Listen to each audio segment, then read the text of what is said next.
aiza malena raha toka mahay mandry fazafalina hitanao rabo zay manala fanolo makafy ararotina fona le move kakatitempis malawe kakatitempis malawe kakatitempis malawe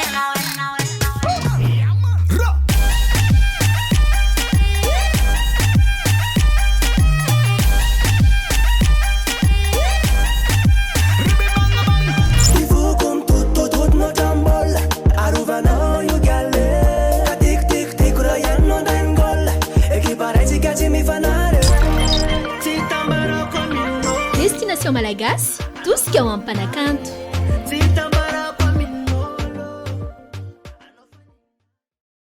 Dia tonga indray ilay fotoana izay rahantsika isan'andro eto amin'ity fahitalavitra Record Madagasikara ity. Zoma ny andro dia hoe zahantsika hoe ao anatin'ny zoma mahafinaritra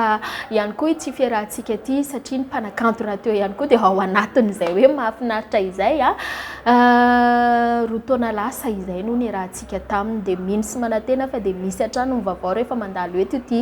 namana iray ity fa izao aloha miarabantsika rehetra dia horaisintsika avy hatrany ara dia tsy izany fa Mikael tonga soa ianao misy raha tena amatarana anao zay dia saika mba noetiko ilay izy dia tsy tadidiko tamika dia lasa tonga dia hoe tonga soa ianao tonga soa eto tanindrazana indray misaotra betsaka mirinasa dia faly miarabany mpanaraka ny fandarana destination malagasy ihany koa dia misaotra betsaka hoe tonga ihany ao zay le alohan'ny tenirako angamba ny timirina teneny ya araka ny teneniko teo dia roa taona lasa izay tsika niaraka te tamin'ny fankalazana ny 5 taonany 47 ya tery amin'ny telo zoro tamin'ny fotoana iny tany tsika niaraka tena toratro niredona nanalazy niona finaritra zay indrindra tao anatin'ny ambiance ya ka mitindray mitoraka ity koa dia irina ohatran'izay le izy roa taona marina zay dia izao ndray zany dia anao seho na hetsika anankiray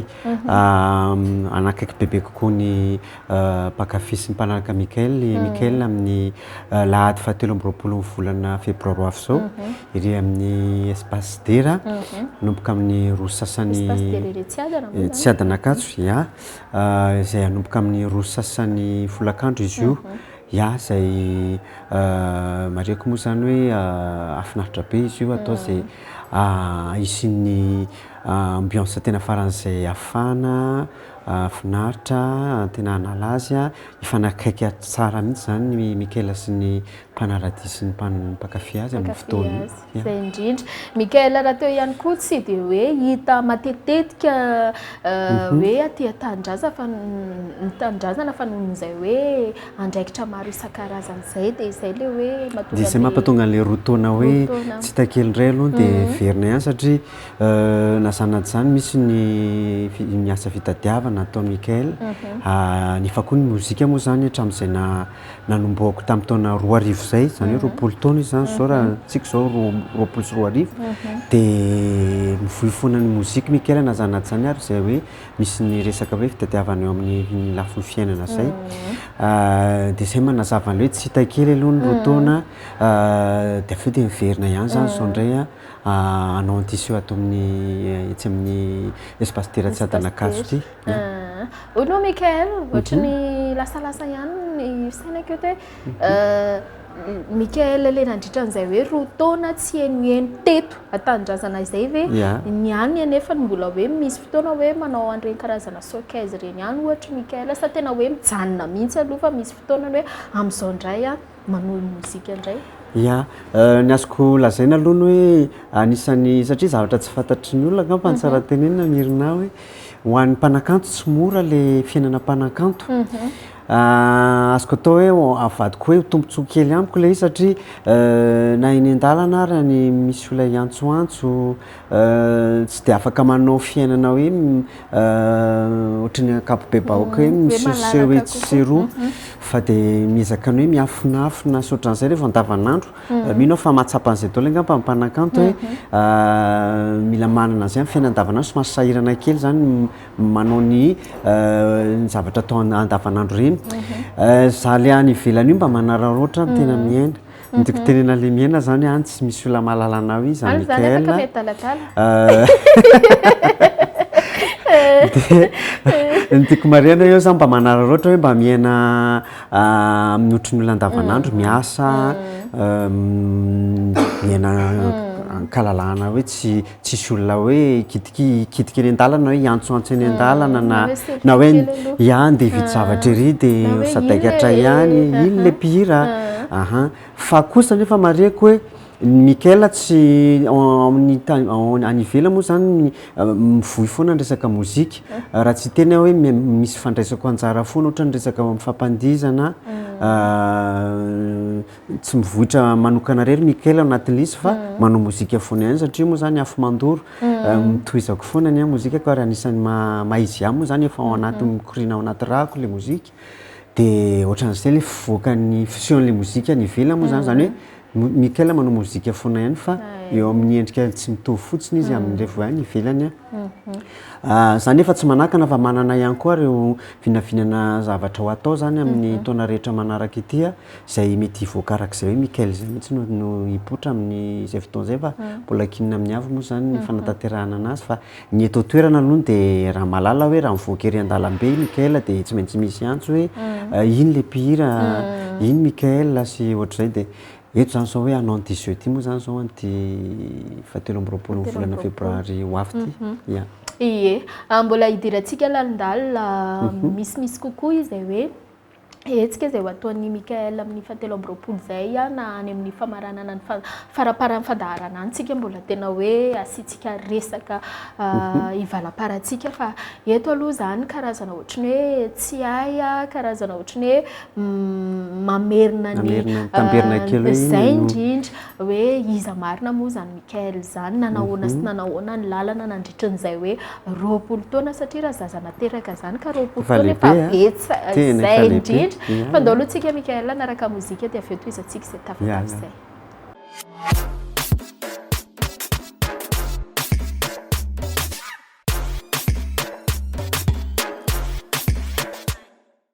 dia tafaverina somatsara ary tsika raha toy ianao ka zao vao manaraka ny fandaharana dia fatary fa dia Mikaela tonga ihany dia tonga izy ary tsy nanaiky ihany koa izy tsy horaisintsika eto amin'ity fiarahana eto amin'ny destination malagasy satria araka n'izay teny ny rahantsika tamin'ny roa taona lasa zay dia rehefa misy ny vaovao dia tsy manadino ny ekipa eto amin'ny fahitalavitra indrindra moa zany hoe ny mpanaraka ihany koa zany Mikaela zany nanahoana ny lalana diavina nandritran'izay 20 taona zay Mikaela raha toa ka miakamaroan'ny mpanakanto amin'izao lasa misy somary ihany zay fa ohatra ny rehefa mandinika an'ilay izy dia misy hoe misy fahamarinany be raha ohatra zany hoe raisintsika hono ataontsika ao anaty fonoteny kely hoe ny 800 ny mpiasa eto amin'ny tanàna dia ny 300 dia mpihira avokoa zay le izy zay hoe lasa mpanakanto avokoa fa zay ny tiako tongavana amin'ny Mikaela nanahoana ny lalan'ny diavina mariako hoe arak'izay tenintsika teo zay mirina hoe raha zazana nanomboka teraka ka namindra 20 taona zay angamba ny ataoko efa lehibe izy ankehitriny izany midika fa Mikaela dia nandalo lalana alavitra dia lavitra ary sarotra dia sarotra ary enjana dia enjana ny tiako mariana hoe Mikaela hatramin'izay nanomboako ny hira tamin'ny taona 2000 nivoaka hoe Mikaela mpihira moa zany mpanakanto dia kahatramin'izao tsika miteny izao dia anisan'ny mitolona rery za zany anisan'ny hoe tsy manana mpamokatra producteur angamba filazana azy marimarina kokoa fa ny tenako rery ihany niezaka foana ihany otra ao anatin'ny fitolomana n'ity tontolon'ny zavakanto ity nandritran'izay vao nanomboka ny hira zay ka hatramin'izao tsika miteny eto izao ary nefa no anisan'ny hoe mba mahazo tongony manampy be dia be amin'ny resaka famoahana ny raky tsara, raky kira, raky tsara ny mety manana rehetra amin'ny zavatra atao amin'ity mozika ity satria mariako tena enjana ny manatanteraka zavatra rehetra atao amin'izy ity zany zany anisan'ny lalana ny diaviko avokoa ary tena lehibe dia lehibe ny fitiavako mozika araka ny teneniko teo mikorina ato anaty rako le izy dia iny no afo mandoro mampirisika ahy nanao an'lizy ary manohy hatramin'izao moa zany fa dia enjana ny lalana ny diavina dia tena misy ny ambany ary misy ny ambony, misy nafinaritra ary mahafinaritra moa zany dia zay foana mihitsy no atao an-doha ireo zay isorako manokana eto an'ireo mpanaraka sy mpakafy mpanohana Mikaela hoe toizy foana hatrany zandrikely zoky araka fitenin-jareo moa fa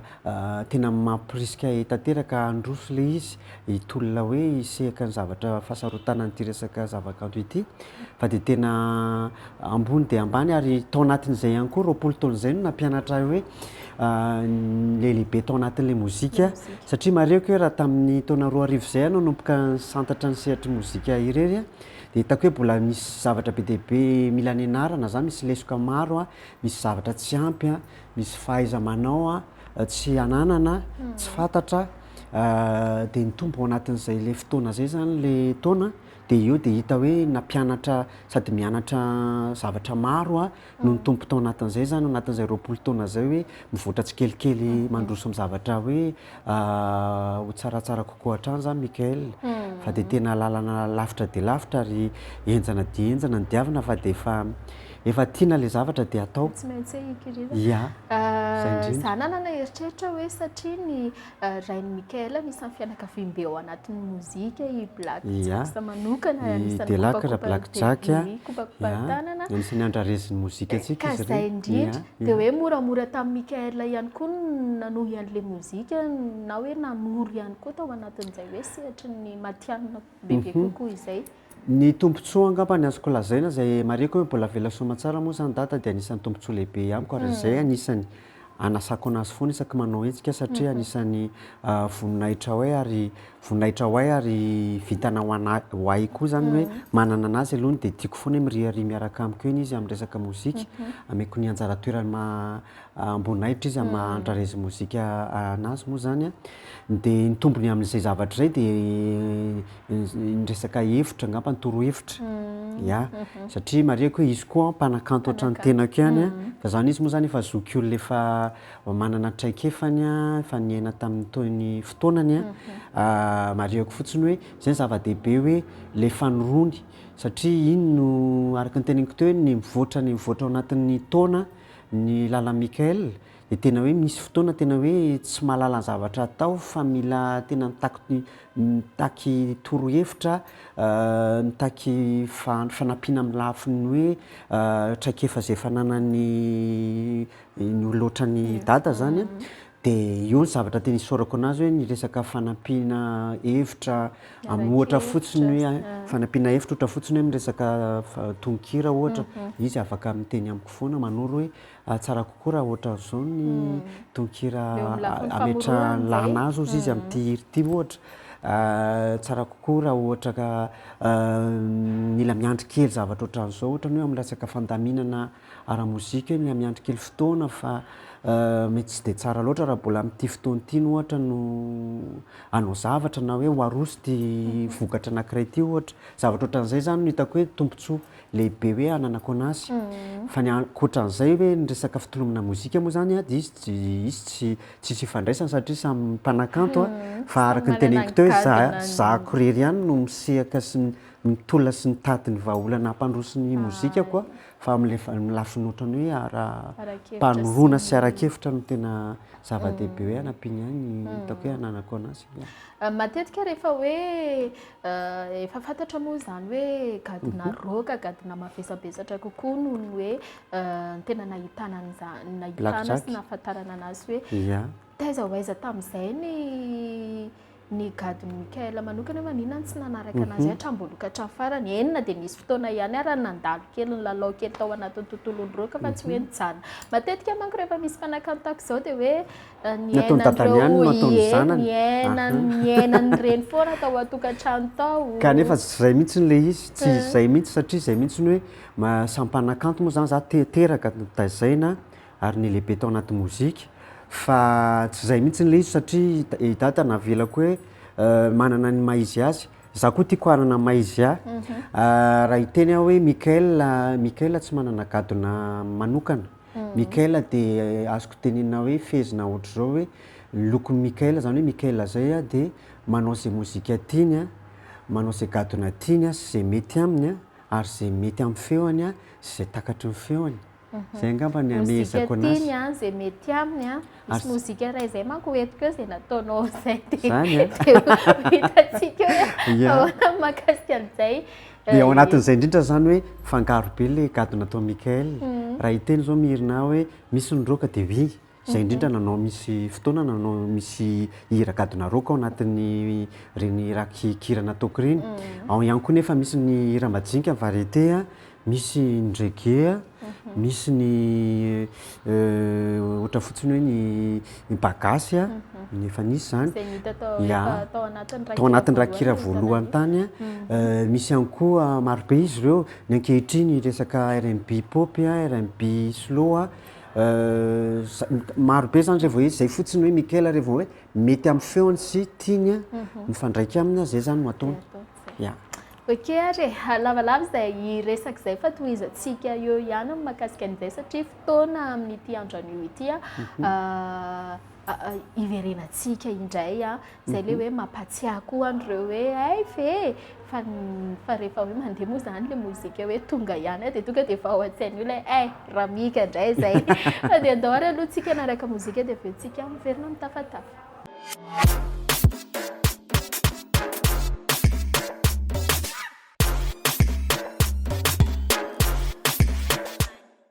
dia reno mozika reny fa dia tahaka mahazatra moa zany dia tsy maintsy eo raha tsika eto ihany koa izay mozika vaovao an'i Mikael izay satria efa tazataza koa any ihany koa hoe misy hatrany ny vaovao hiditra eo amin'ny hiverina kely eo amin'ilay resaka gadona Mikael araka ny teneninao hoe ny tianao izay hitanao mety amin'ny feonao izay mahafinaritra anao izay no entinao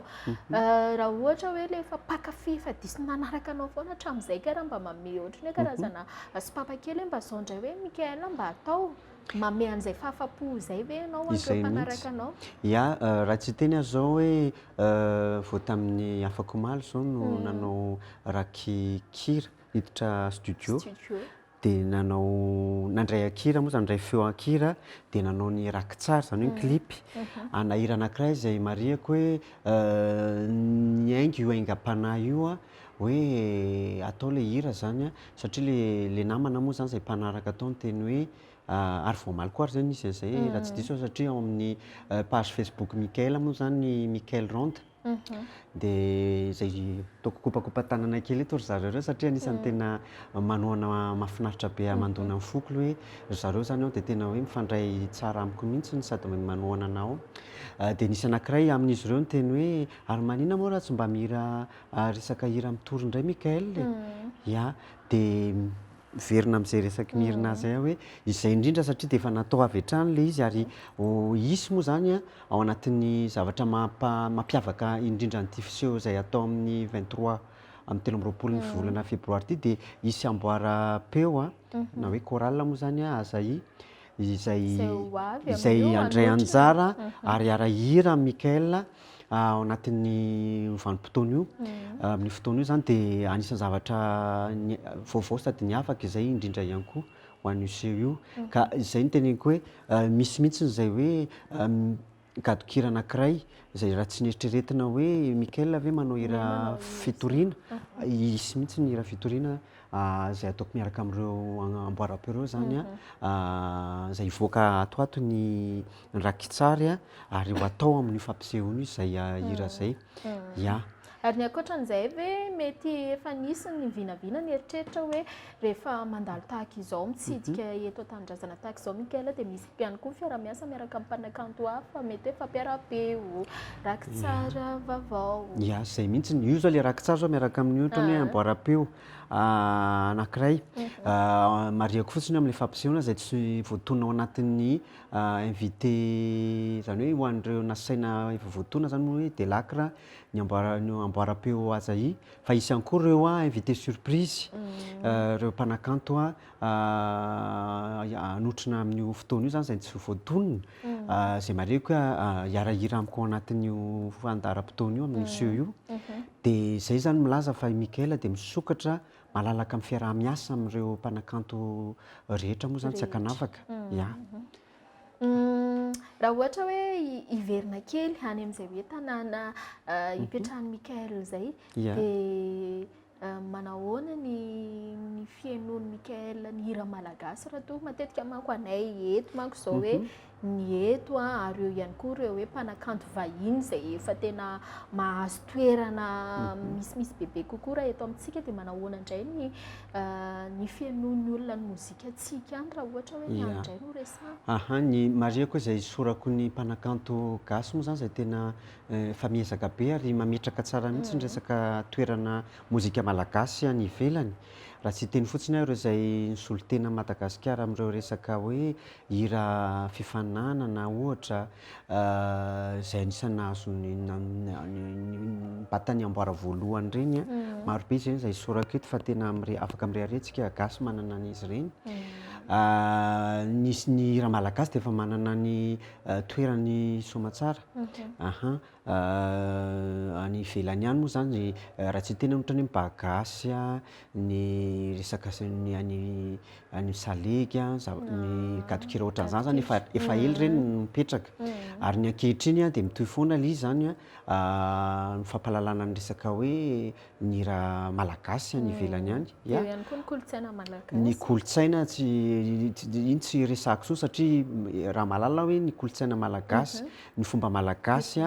tsika moa zany foko 80 misy manana ny 20 izy zao izay indrindra itsiko kely 20 ary efa samy manana ny maha-izy azy daholo ny faritra tsirairay avy ireny karazana foko sy ny resaka hira amin'ny faritra tsirairay manokana ireny dia mametraka avy hatrany any ivelany any amin'izay lanjan'ny resaka hoe eo amin'ny ara-mozika zany amin'ny momba Madagasikara any ivelany dia tena mahafinaritra. Mety nino tsy haiko na hoe mety manana an'izay fomba fijery izay ihany koa Mikael hoe satria matetika ny malagasy tahaka anareo izay mipetraka any ivelany ary rehefa tena hoe zanika malagasy ary na ny vahiny ary dia anisany tena maka-toa sy mihaino satria zavatra tsy fahitany fa hoe hafa mihitsy indray izay dia mety mino kosa hoe mba mirehareha koa sy Mikael hoe zaranga malagasy dia tohizako hatrany dia na dia zany aza tsy maintsy hoe hita taratra ao anatin'ny mozika ataon'ny Mikael izay hoe maha-malagasy mahakasy ny Mikael izay. Raha tsy hiditra fotsiny hoe mozika fa za manokana maha-olona mahazana Mikael na tsy mpanakanto ary dia anisany mirehareha mihitsy any ivelany resaka hoe malagasy. Araka ny teneniko foana hoe gasika manja. Gasika manja, gasika manana maizy azy ary tsy tokony ambanin'izy ary tsy ambany zavatra. Malagasy ny tenako dia rerehako fa za malagasy ary apetrako tsara mihitsy ny azy any ivelany any raha ohatra ka misehatra na zavatra resaka hetsika ohatra ny mametraka foana hoe za gasy ary gasy izay foana gasika manja. Eto amin'ny destination malagasy ihany koa Mikael mba hoezahana ihany koa hamantaran'ny mpijery hoe manahoana marina izany hoe tena hoe fiainan'ny mpanakanto izany. Eto manko ianao dia anisan'ireo solo-tenan'ny mpanakanto mipetraka any ivelany ary efa maromaro ihany izay mpanakanto efa niakatra teto izay raha ny teny hoe Oromirina. Tsy moramora ange ozy izany manao mpanakanto izany indrindra hoe any ivelany ihany no mipetraka fa ny olona tsy mahafantatra ka tsy haiko hoe aiza ho aiza amin'izay ilay tsy moramora tsy haiko hoe anisan'ny ainan'ny Mikael ihany koa ve izay fa matetika manko ny aty rehefa hoe lasa ny andafy ry zareo hoe sambatra be mihitsy manao fampisehoana indray dia ry zareo nanao fampisehoana any ary tena miteny mihitsy hoe tsara ny makany ary tsara ny mahita ny any fa hafa ihany ozy izy ny eto an-tanindrazana dia isaiko hoe inona ara zany ilay zavatra mariako fotsiny hoe amin'ny fiainana mpanakanto ary mino fa miombon-kevitra amin'izay daholo angamba ny mpanakanto. Ny mpanakanto hoe artista mpihira moa zany ohatra anay anisan'ny zavatra tena enjana dia enjana ny tontolo mozika sy ny zavakanto satria ny fotoananao ray amanontolo ny fahaizanao fikarohanao fahaizanao mikaroka mamoaka ny vokatra ampisongadina anao tsy zavatra moramora zany. Raha tsy teny koa hoe ny volanao ray amanontolo koa satria ny zavatra rehetra izay atao anatin'ity mozika ity dia vola avokoa. Raha tsy teny fotsiny hoe ny fangalana feo ohatra ny miditra studio ianao mila manambola ianao ahafahanao mi-enregistrena hoe mandray feony hira izay noforoninao. Ianao zany efa reraka nikaroka hoe tia le vokatra dia efa mitaintainy hoe ianao hoe ety ve ty ho tiany mpanaraka sy mpakafy ve izy ty dia avy eo miala eo ianao dia miditra ary amin'ny studio dia efa manaraka daholo zany ny resaka hoe vola izay ahafahanao mandray ahafahan'ny studio mandray ny feo anao mamokatra an'iny avy eo mivadika ho vokatra iny ho raha kikira ny album zany rehetrarehetra zany dia mila mety manana avokoa vola daholo zany miasa ao ny fotoananao zany amin'io raha ohatra ka miasa ianao dia tsy maintsy mitady fotoana ianao hoe mba mangataka tsy asa kely fa na andainga kely mihitsy ny ary amin'ny toeram-piasana satria mety hoe andro tsy mifametra hoe andro tsy fiasana tsy maintsy hidiranao studio ohatra na hikarakaranao izay indrindra dia zany rehetrarehetra zany milaza fa enjana sarotra dia sarotra tia manao mpanakanto ity fa tsy araka ny eritreritry ny sasany ohatra hoe mandeha ho azy io tsy mandeha ho azy ary raha hiverina kely amin'ny resaky mirina ny resaky ny any ivelany dia izay indrindra ohatran'izay ihany koa nahita toerana ihany koa arany satria marihako hoe tsy mora ny mikarakara zavatra ohatr'izao ary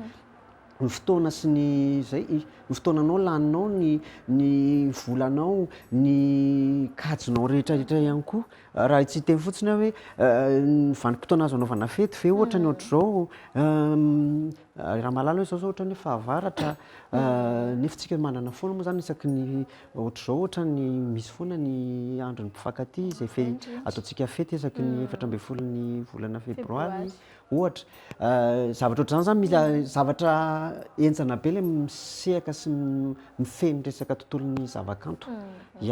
ary tsy hiteny fotsiny koa fa hitarika kely ihany ilay resaka satria mino aho fa misy mpanakanto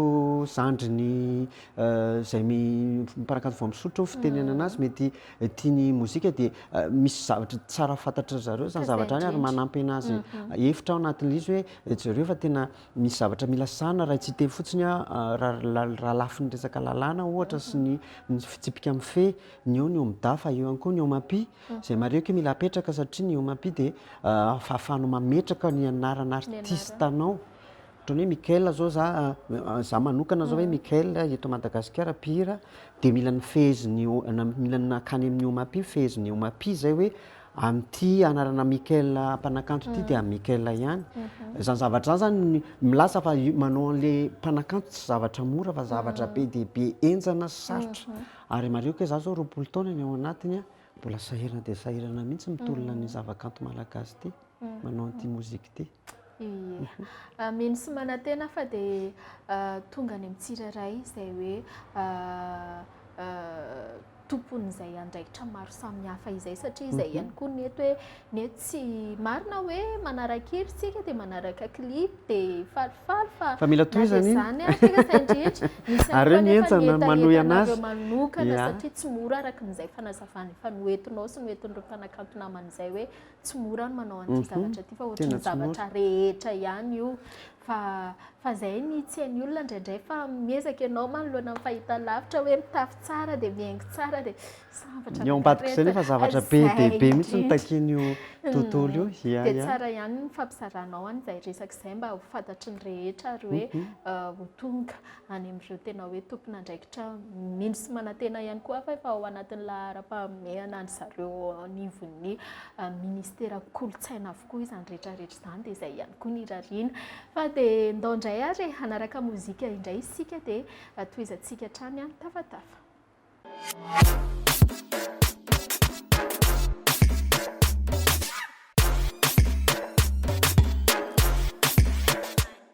Mitohy-atrano ny resadresaka izay rahantsika amin'ny Mikael tsy hamelantsika izy an'io raha tsy fantapatatrintsika avokoa ny mahakasika an'izay hoe tontolon'ny mozika izay mety misy liana amina zavatra hafa mihitsy ary io hoe mirina mba teneny hoe satria vao tsy ela ihany koa Mikael nakalaza an'izay tsingeritaona naterahany izay dia misy ihany koa ny mandefa hafatra hoe inona ny zavatra tiany fa ary ao an-trano ny fiarahana dia fantatrao izay hoe inona raha mba mahafinaritra azy inona ny zavatra mety tsy mety tsy dia mety loatra aminy ho fantatritsika ihany koa izay fa hiditra amina resaka albomtsika raha tsy diso fa firy izay ny albom Mikael nandritran'izay nanomboka taona 2 arivo izay zany ka hatreto Mikael zao manana raha kira anankitelo albom voalohany moa zany tamin'ny taona 2 arivo no nivoaka ilay aza velanao irery ao mbola tamin'ny format cassette izy tamin'izany dia avy eo ny taona 3 sy 4 arivo a nisy ny rakira faharoa ny amiko rehetra zay tambola format kasety ihany koa moa izy io tamin'ny fotoana io. Dia tamin'ny 7 sy 4 arivo a no nivoaka ny rakikira fahatelo izay indray efa tamin'ny format CD audio. Eo foana ao ny lohateny moa zany tamin'izay fotoana izay a. Dia tamin'ny 12 sy 4 arivo no nivoaka ny taorinan'izay ny VCD sy DVD Mikael Best of. Dia hatreto aloha zany mbola tsy nieritreritra mihitsy hamoaka vokatra aloha fa kosa zany mitohy foana ihany ny hira vaovao a, ny fahamoizako ny hira vaovao hatrany hatrany. Angamba rehefa vao maromaro izy ireo tafiditra ao anatina rakikira iray dia avoakako rehefa mihoatra ny 10 io dia ataoko rakikira manaraka ihany koa. Ie, ny ankoatran'izay hiditra lalindalina ao anatin'ny tononkirany Mikaela manokana isika, ho anao zao inona ny tena zavatra hoe tsy ataonao ary tandremanao ary inona ny tena hoe zavatra asehonao ihany koa hoentinao hatrany ampahafantarina an'izay hoe Mikaela foana zany manoratra zany, raha tsy diso hoe tsy ianao ihany no mamorona ny mozika anao? Misy ihany ireo mpanakanto moa zany zay manoratra ny mozikako raha tsy teny afa-tsy hoe Delacre zao ny akaiky anazy satria izy moa ny raiko. Fa ankoatran'izay Mikaela manoratra ny hirany. Dia zavatra apetrako moa zany satria ohatran'ny azoko tenena hoe efa voataiza arak'izay ihany koa satria raha malala i Delacre i dadanay moa zany io efa malaza amin'ny resaka hoe hira tononkira mipetraka ny azy moa zany takiny izay. Zako ihany koa tia an'izay lafiny hoe tononkira mametraka hafatra tsara izay a amin'ny tonon'izay voambolana mipetraka tsara moa zany, malaza zavatra tsara mipetraka tsara mba ho voatahiry ela izy ireny. Izay zany no anisan'ny loko eo amin'ny lafin'ny tononkira tiako hoe apetraka rehefa hoe mamorikira. Inona ny zavatra tena hoe mahasarotiny amin'ny Mikaela manokana ao anatin'izay hoe lafin'ny famoronan-kira izay? Ny mahasarotiny ahy dia izay indrindra hoe resaka ohatra hoe tononkira tsy dia miteny loatra, tononkira tsy dia mametraka ny zavatra hoe madio sy mazava tiana resahana. Izay angamba mahasarotiny ahy. Misy samy manana ny tiany ny mpanakanto fa ho anahy manokana moa zany izay zavatra tena hoe kendreko hoe tsy voana firy hoe ny resaka tononkira mba mipetraka malaza ny hafatra hoe mba ho voatahiry ateza zay. Ary raha hiditra ao anatin'ny clip indray isika, ianao hoe anisan'ilay efa ela dia mieritreritra hoe ohatrohatr'izao ny zavatra tiako hiseho, ohatrohatr'izao ny zavatra na ny fihesika na ny tsy haiko ny arrangement sy ny rehetrarehetra ao amin'izay resaka clip izay? Io toy ny aingam-panahy rehetrarehetra ihany. Izay indrindra hoe misy raha tsy tena zao voaingana kely le nanao an'izay le niteneniko teo izay hoe nanao ny raky tsary ny raha eo moa zany ny anaran'ny lohatenin'le hira niaraka tamin'izareo ambara-peo zay. Dia mareko hoe nanao mihitsy ny scénario amina taratasy hoe eto zao ny atao kendrena hoe aiza ny toerana tokony mety an'ity kokoa anaovana anazy fa tsy misy hoe tonga dia main levé hoe eo dia tonga dia eo amin'ny toerana eo fa efa nieritreretina mialoha foana hoe ahoana ny zavatra fipotrany sy hanatotosana an'le rakitsary ny clip. Misy an'izay foana hatramin'izay moa zany ka hatramin'izao ny rehefa hoe manomana rakitsary anankiray Mikaela dia manao an'izay scénario izay aloha ny amboalohany. Dia ary manao fifanankalozan-kevitra ary amin'ny ireo mpikarakara mpanampy moa zany fiara-miasa hoe mety ve raha ataontsika an'izao le izy. Eo ihany koa ny mpakasary indrindraindrindra no mahita hoe amin'ny traika efanana moa zany hoe eto no tsara kokoa, eto mety dia mandamina meloha ohatr'izay foana zany rehefa hoe hanao ny rakitsary Mikaela. Efa nisy fotoana raha ve Mikaela raha ohatra hoe hidirantsika ihany le resaka clip, efa vita le clip dia tsy nahafa-po anao dia naverina, efa nisy fotoana ve izay? Efa nisy zany, efa nisy satria rehefa tena vita ohatra ny rakitsary iray dia eo vao mandinika hoe ay misy ity zavatra ity tsy tokony nataotao, ity zavatra ity misy zavatra tsy ampy, ity zavatra ity dia tapahana mihitsy ny sary iny fa aleo maka sary vaovao hanorenana an'le izy avy eo mba ho amin'ilay zavatra tena ilaina zany efa nisy. Ary ny hira izay efa navoaka indray raha ohatra eo amin'ny resaka audio indray no resahantsika hoe tsy napozinao tsy araka ny eritreretinao fa iny anefa ny tena voarain'ny olona. ny tiako mariana fotsiny hoe iny be diabe le hoe le hira efa vita de hoe tsy aza alefa aloha tsy avoaka le izy satria tsy mety amin'ny eritreritro le izy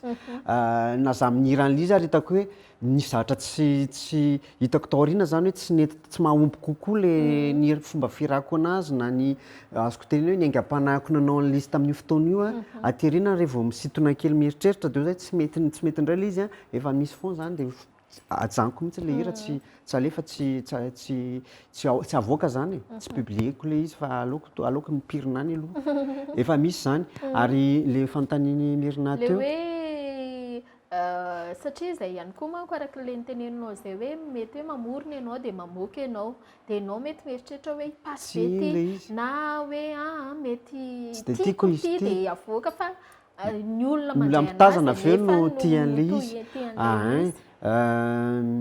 ina zao no nisy zay anankiray zay satria za miteny hoe tsy mety amiko loatra le fomba firako a fa aveo nefa nohon'izay le izy nandeha tsy tokony miteneny olona hoe mety mahafinaritra le izy nisy zay nefa nisy zany zavatra angoatran'izay rehefa fotoana tahaka ny ahoana indray Mikaela rehefa ao anatin'izay hoe sehatry ny famoronana izay mila fotoana manokana mihitsy ve hoe eto de tena hoe hifantoka amin'ity resaka famoronana mihidiny trano izay elingelenina maty ny telefona tsy haiko hoe manoloana fitaratra ve de tsy ohatran'izay ohatrany hoe de hiasa zay le izy fa le aingam-panahy indray tena zavatra tena fotoana tsy ampozina mihitsy raha tsy tena ohatrany any indraindray ohatrany hoe mipetraka any ohatrany hafahafa mahasadaikatra ny miteny anazy fa tenendrangah tiany hoe fantatra be lina be zay le zavatra hoe na any amin'ny tranom-pisainana ary indraindray hoe vao misy aingam-panahy izay de tonga de mihazakazaka maka ny telefona de manao feokira mandray le feokira avy hatrany anatin'ny finday hoe la ohatran'izay misy hira ohatran'izay zao tena miforoko fa tena teo amin'ny tranom-pisainana ohatran'ny mahasadaikatra miresaka le izy Myrna fa io zany tsy misy hoe nakatona trano mihitsy de aiza amin'izay anao raha aingam-panahy famorona ny tiry ty tsy izay le izy ka anatin'ny alina ohatra mampatoriana de milasa fisainana io de tojo aingam-panahy de mahavita mamorona hira ray fa ny mariako fotsiny hoe ny feokira aloha mandeha aloha mamorona le feokira aloha mandeha aloha ny ohatranahy de ohatr'izay nitsapako an'le izy de avy eo mieritreritra hoe raha ohatra ka feokira milanto ohatra hoe slow ohatra zao no tonga ao anatiko de avy eo zay vao mieritreritra hoe tonkira resaka fitiavana na tonkira zavatra nitranga nampaleloana ohatra no afandraisiko amin'ny feokira azoko tamin'ny aingam-panahy iny ohatran'izay zany le izy eny ary ohatr'izay zany Mikaela rehefa ao anatin'izay hoe sehatry ny famorona zay tsy hoe hidio ny trano de aiza ianao ry aingam-panahy ohatra ny hitako ny tsara lira izy aiza ianao ry aingam-panahy marina tokoa izany tsy afaka hoe forsena be hoe tsy maintsy zao ty de ana fa arakaraka mety misy mpanakanto manao an'izay ihany angamba fa ho ana manokana aloha tsy tojo ohatr'izay mihitsy le izy fa tena tsy ampozina foana mandeha amin'ny fotoana rehetrarehetra tsy ampozina iny izy indray vao tonga ny aingam-panahy de mipetraka izy de avy mihazakazaka makafinday aloha mitazona anazy aingana tsy anidina eny ary avy eo indray idirantsika hoe ohatrohatry ny ahoana ny karazana ohatry ny hoe thème ao anatin'ny hiran'ny Mikaela eo ihany koa ireo manontany hoe anisan'ny iainana avokoa ve reny hira raha hiteny raha tsy teny fotsiny tsika ny hira ara-pitiavana anisan'izay tena hoe rehefa mamoaka an'izay hira ara-pitiavana izay Mikaela de tena tsapanao zany hoe ohatrany tena iainany mihitsy izy zany fa rehefa avy eo zay ho fantaritsika fa ndao aloha tsika naraka mozika hafa indray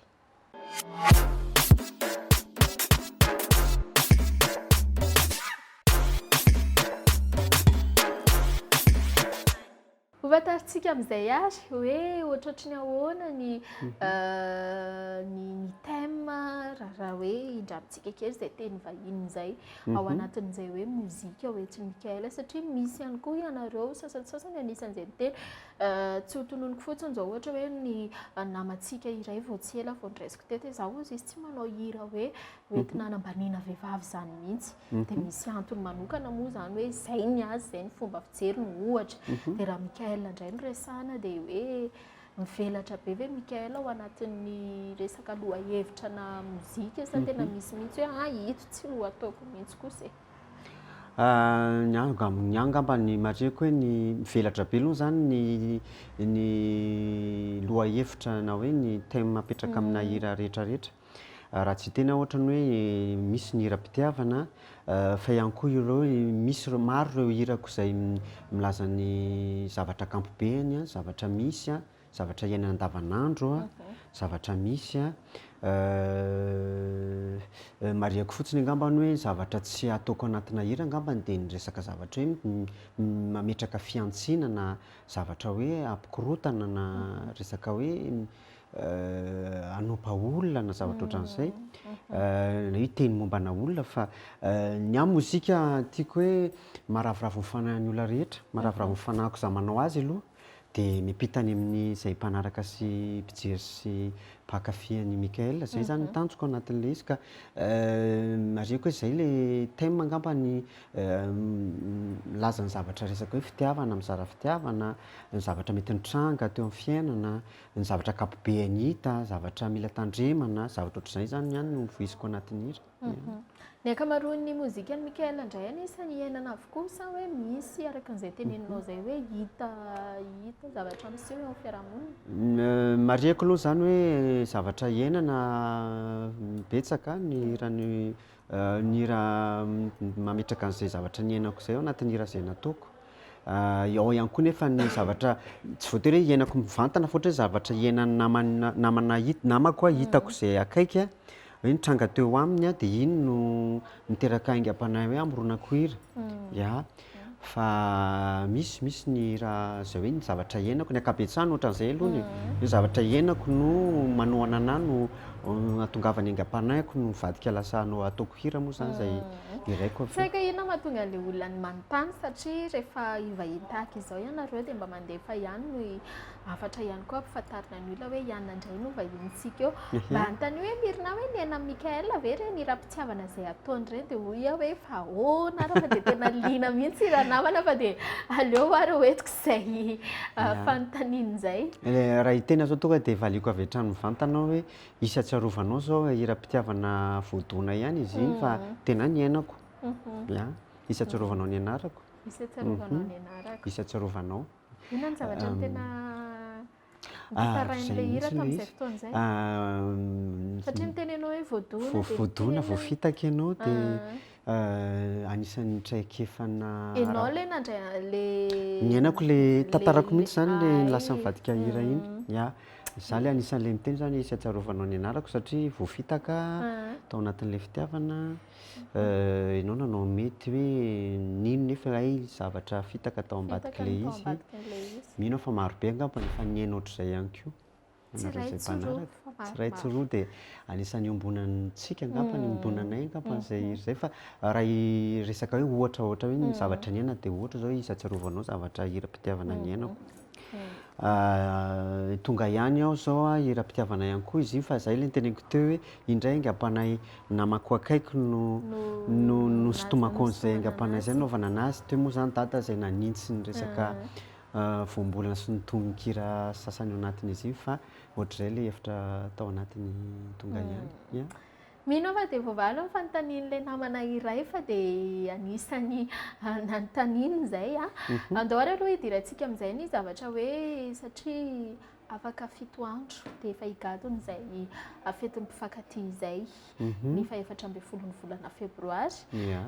satria fa 7 ny volana febroary tsika anio dia eo ihany koa izay hoe fandalovan'i Mikael eto Tanindrazana isy ny hetsika izay rana ery amin'ny espace derery amin'ny 7 mety fotoana iray hoe anisan'izay tena mamy an'ireo mpanaraka anao na ho anao ihany koa satria hoe eo indray vao miaraka mba mifampitafatafa tena miona mivantana. Mety zavatra surprise tsy ampoizina hoe olona iray tena tsy ampoizinao anatin'ny maro hoe iny izy iny fa mitondra fanomezana ho anao manokana. Inona re mba fanomezana ohatry ny hatramin'izay tena tsy adino Mikael mihitsy izay fanomezana azonao izay? Efa nisy izay zavatra izay ary marihako angambany hoe nataon'ny mpankafy anahy efa somary taloha izy io. Mofo mamy ngeza be izay no entiny avy any. ohatran'izao mihitsy le période tam'zany fa ela tiako tena zany hoe raha tsy tena hoe voamaly moa zany voaingana tamin'ny azoko tena hoe fomba fiteny moa zany omaly fa tamin'ity volana ty moa zany zao ny nitsingerenan'ny taonan'ny Mikael nateraha Mikael dia ohatran'izay le izy ohatra zao mihitsy tamin'ny tamin'ny herinandro iny zay avy any moa zany le mpakafy anankiray nitondra mofomamy zany hoe tsy tam'le andro nateraha fanaovana ny fety fa taoriana kely izy tonga avy any satria nisy seho nataoko tamin'izay fotoan'izay nisy hetsika natao niaraka tamin'ny mofomamy ngeza be izy teny tonga avy any hoe Mikael ty ny mofomaminao tamin'ny anniversaire anao ary tsy naposika le satria teo amin'ny olona rehetrarehetra teo izy no nanolotra an'le izy moa zany sahirana mihitsy izy nitondra an'izy avy any pakafy mofomamy be feno chocolat zay le izy dia sahirana feno daholo ary ny tanany ny akanjo nitondra an'le izy dia za hoe tena anisany mba namarika tanteraka izay tamin'le fihetsiky mpakafy moa zany tena nisy fitiavana lehibe izy nanolotra an'izay mofomamy hoe nomaniny mihitsy nataony izy nateriny teo amiko teo. Ary tiany koa Mikael raha ohatra hoe ampitahandreo mpanakanto any ivelany ihany koa isika rehefa misy fampisehoana tahaka ireny dia misy fotoana ary rehefa le mba mikarikaroka moa zany ny tena dia misy fotoana misy fihetsika tsy voahevitra ataon'ny mpakafy an'le mpanakanto efa nahitana tranga ohatr'izay koa ve raha ho an'ny Mikael manokana? Efa nisy zany tamin'izaho vao nanomboka ny hira zao no tena hitako hoe nisy izay zavatra satria tena hikiala manjana tamin'izay no maka sary moa zany rehefa vita ny seho atao nihetsika eo atao ohatr'ireny mazana ohatr'izay foana le izy dia tsy naposiko hoe misy ny fihetsika izay tsy haritry olona moa zany hoe mba hanao orika mamy ho an'ny mpanakantonay izay za moa zany tsy nanam-ponina fa dia hoe mandray tsara mihitsy diso toerana kely ihany le orika avy eo noho izay no mipetraka somary taitra kely hoe mipetraka tany amin'ny toerana tsy namposiko le izy fa za moa zany efa izay mampanakanto hoe atao izay mahafary ny zareo izay mpanona sy mpakafy sy mpanaraka dia za ve moa dia ametraka olana be amin'izay zavatra izay hoe ho rafitrady ve fa tsy mety fa nisy zany zavatra zany ka Iany ary tonga tery Mikael ilay fotoana izay anarantsika ny mozika anao ihany koa dia ino izay vokatra vaovao be izay manahoana sy manahoana ihany koa ny fandehan'ity atotrintsika ho andreo mpanaraka ihany koa. Izy ity hira vaovao be izay voatotosa moa zany ny orona tsara ny klipy tamin'ny voalohan'ny volana janoary 24 ity izay asiako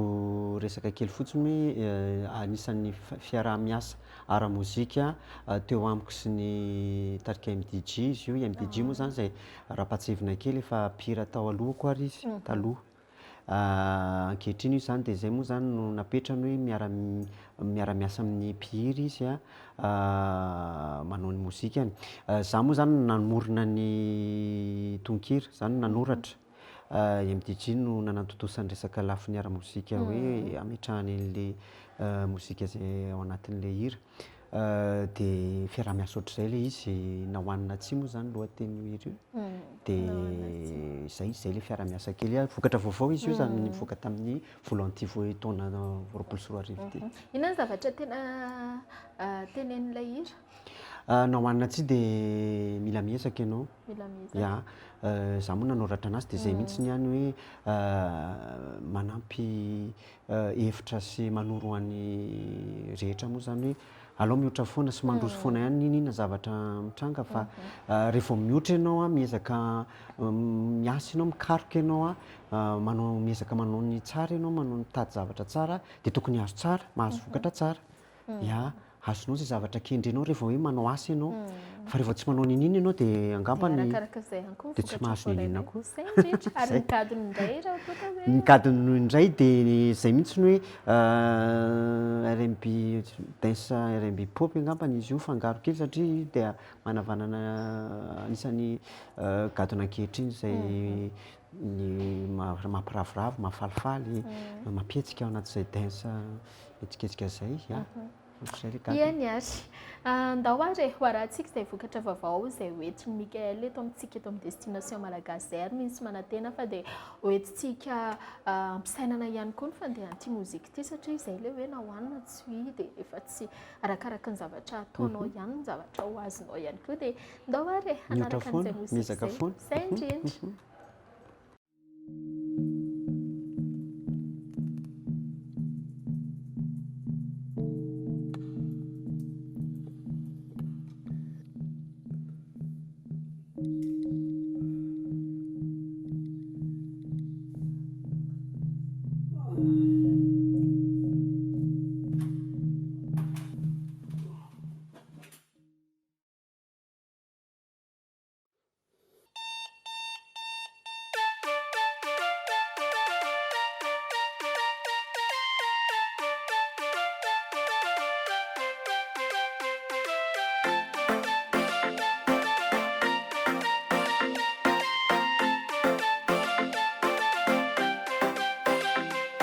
Marenani andri hanao mifo ampion-tenanao dia hanampy anao lailay tsy to tsy maintsy mikaroka miezaka ihany na hoenjana na mafy ny anjo atrakany aloha raha tsy mihetsika anao tsisy vanina tokoa dia ho kivy fa raha miezaka tsara dia hazo ny so raha miboky aiky fotsy mitazana sy petsikera io ianao no raisina tavela toko fa nahoanina tsoane teatrehana drane zay milofotra sy miezaka no tafitana tiatezaka sany makane tsy maintsy ahita mame sy maharitra no ahita so iravaka reo tombotso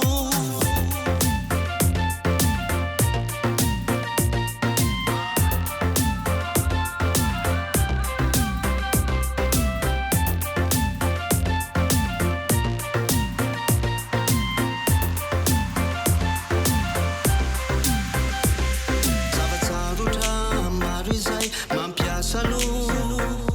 no atrehina tsisy lofika aloha finofandrika tery avoko ny lalana akitandrina sy mailo ihany ko raha tsy mihetsika anao tsisy vanina tokoa dia ho kivy fa raha miezaka tsara dia hazo ny so raha miboky aiky fotsy mitazana sy petsikera io ianao no raisina tavela toko fa nahoanina tsoane teatrehana drane zay milofotra sy miezaka no tafitana tiatezaka sany makane tsy maintsy ahita mame sy maharitra no ahita so iravaka reo tombotso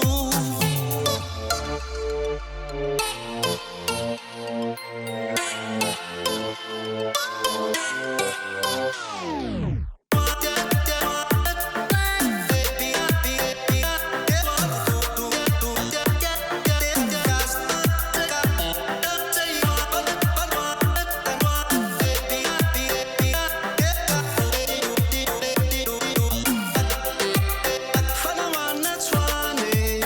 teatrehana drane zay milofotra sy miezaka no tafitana tiatezaka sany makane tsy maintsy ahita mame sy maharitra no ahita so iravaka reo tombotso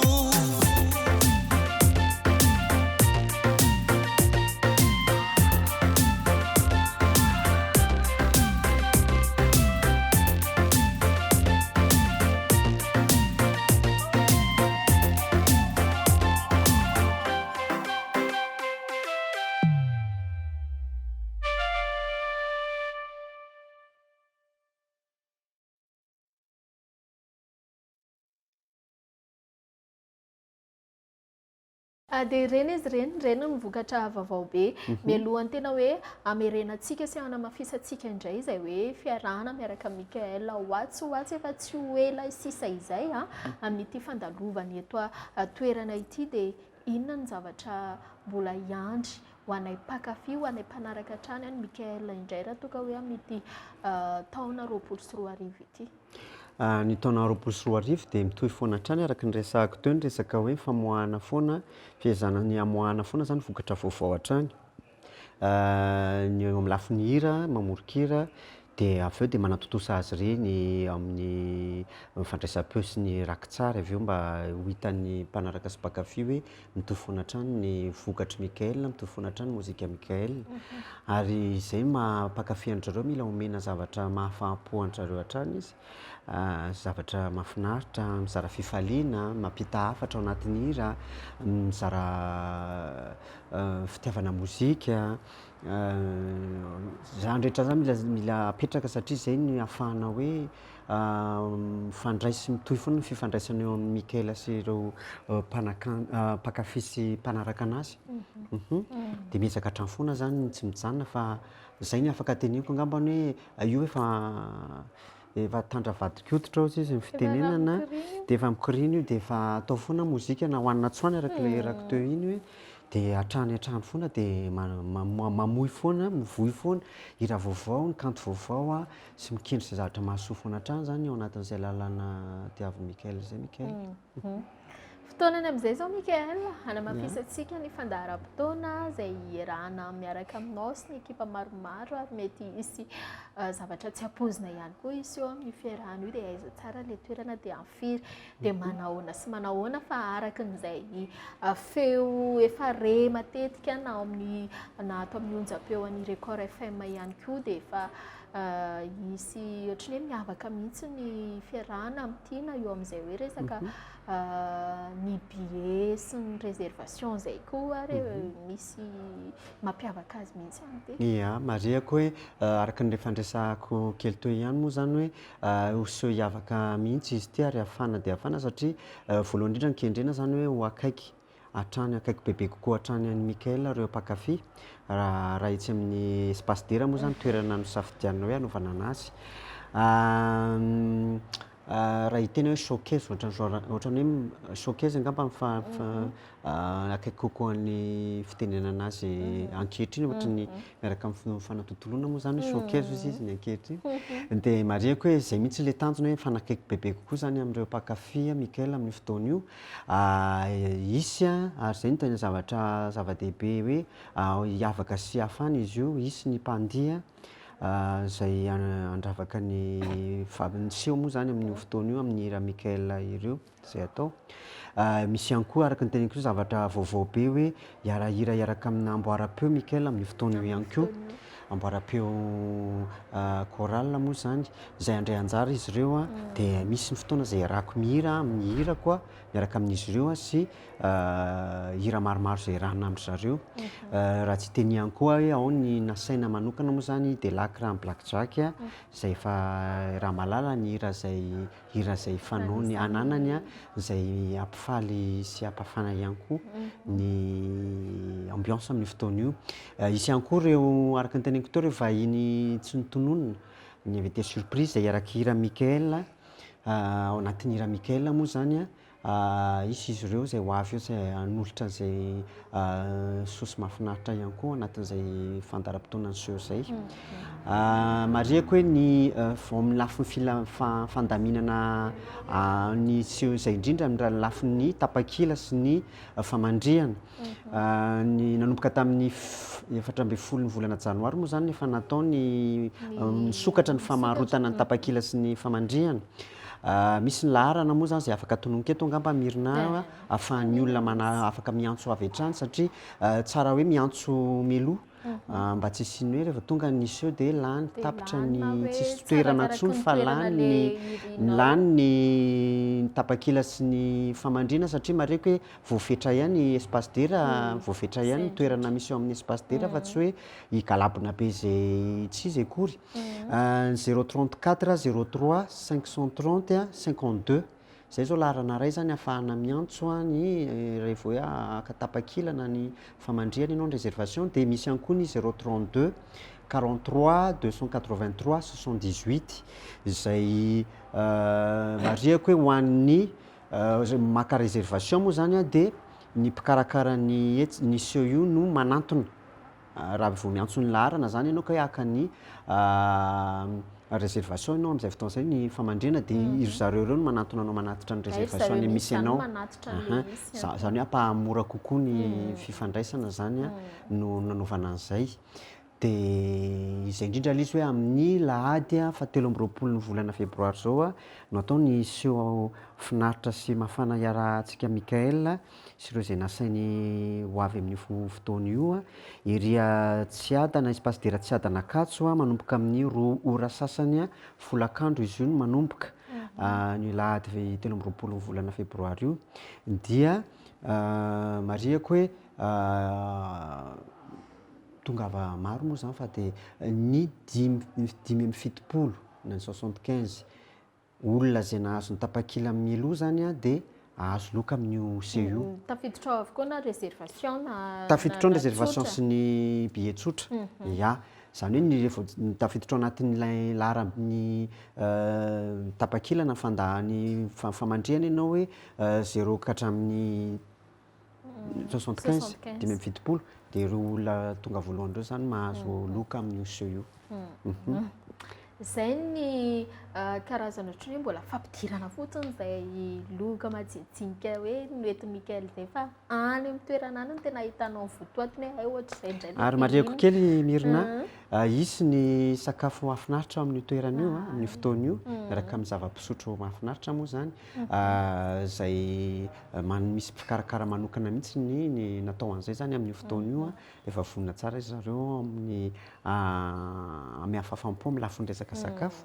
de sy ny zava-pisotro de zay fotsiny hoe mila tongotsika fa de afana sy afinaritra be ary afaka io seo ataontsika io satria seo tokany amin'ny Mikael amin'ny 24 ity ao amin'ny espace dera io moa zany amin'ny 23 février io amin'ny 13 ny febroary ny lahady amin'ny volana febroary ity. Zay sady hoe voky ianao no afa-po ianao no eo ihany koa mahazo fafinaretana ka zay indrindra inona tsony no mbola iandrasana amin'izany fa de mitongava ry zareo indrindra ho antsika izay efa niandry fatratra hoe oviana indray tadidiko tsara manko izay fiarahana tamin'ny roa taona lasa zay fa de anisan'ny tena nanotrina ny tena renijery hoe ary hafa mihitsy ny filinina Mikael rehefa mitazona micro izy ka de izy tompony sehatra. Eo mihitsy ny fotoana moa zany raha nampakafy sy ny mpanaraka Mikael fatram'izay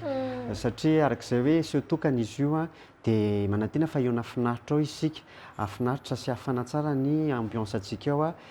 ilalao tsara isika ao afinaritra sy afana tsara mihitsy izy io amin'ny lahady 17 ny volana febroary avy zao amin'ny roa ora sasany ery amin'ny espace dera Tsiadana Ankatso. Zay ary zay fa mino fa de am'izay fanazavana mahakasika an'izay hetsika zay rahantsika amin'ny Mikael zay fa fantaniana farany tena hoe mialohan'ny sarahantsika Mikael de inona zavatra tsy de tianao atao aminao ary amin'izay fotoana izay ianao mety hoe mivadika masika tampoka le somary malefadefaka Ina moa zavatra tsy tiako hoe atao amiko ary tsy ataoko amin'ny olona koa satria fataotry hoe tsy tiana ataona amiko ngamba de zavatra mariako hoe zavatra tsy ara-dalàna, zavatra miantsinady, zavatra matezitra, zavatra tsy de ampeverana, zavatra tsy fanaja mino fa tsy za rehetra ngamba fa ny olona rehetra tsika rehetrarehetra manana an'izay hoe rehefa zavatra mataona sy matezitra de izana tsy ho atao satria rehefa tsy tianao atao amin'ny tenanao koa de tsy tokony ataonao amin'ny hafa. Zay indrindra. Eny ary mahakasitraka ny Mikael tsy nanadino ny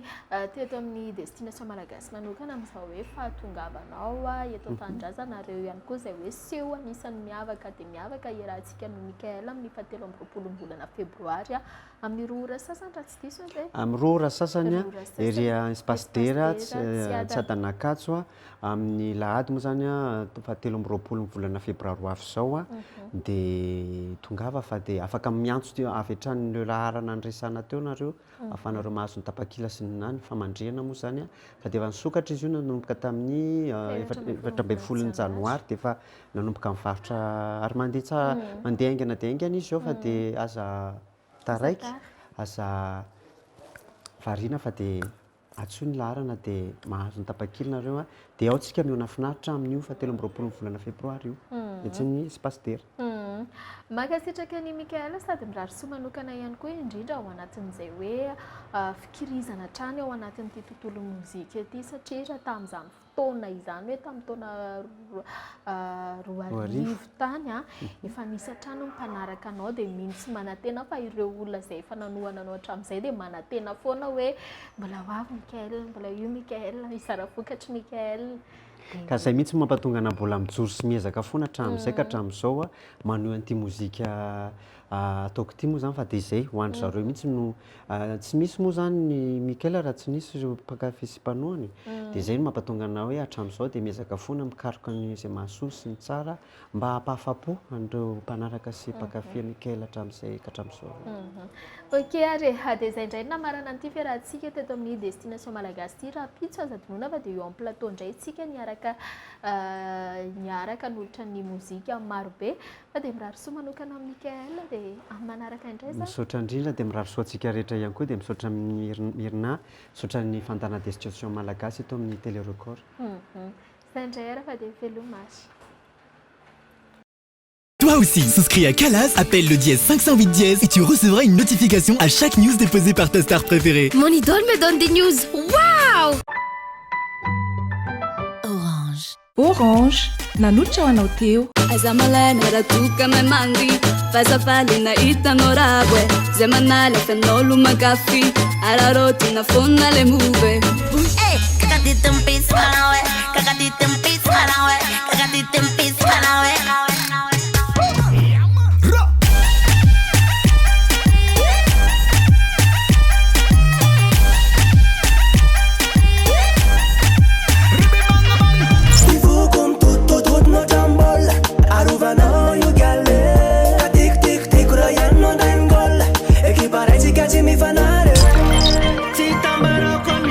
Destination Malagasy, tout ce qui est en Panacanto.